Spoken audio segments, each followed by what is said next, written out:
बरेच दिवसांनी गावी जायचा प्लॅन झालेला आणि त्याचं कारणही काहीतरी आहे. बेसिकली गावी जायचं माझं मोटिव्ह एकच असतं. एक ते मी कॉन्टेंट शूट करायला जाते आणि दुसरं म्हणजे सर्वात महत्त्वाचं मिसळ खायला जाते. मिसळ एवढी भारी लागते ना, भामची मिसळ किंवा तळेगावमध्ये भाग्यश्रीची मिसळ तुम्ही खाल ना, तुम्ही खरंच प्रेमात पडाल मिसळच्या. खूप अप्रतिम.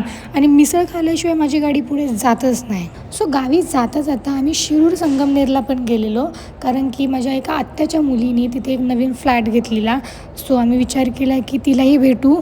आणि खूपच सुंदर आणि छान सोसायटी आहे. सो मस्त माझ्या बहिणीच्या मुलांसोबत खेळलो आणि पूर्ण मी घर तुम्हाला दाखवते.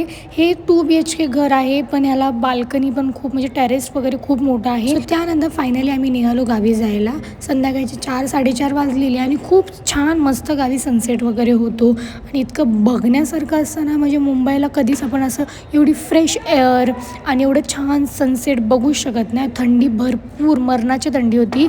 सो घरी पोहोचल्या आम्ही शेकोडीचा प्लॅन केला आणि खूप मजा येते. म्हणजे सगळ्यांसोबत असे टाईम स्पेंड करायची वेगळीच मजा आहे. सो नेक्स्ट व्लॉगमध्ये नक्की बघा मी का आली आहे.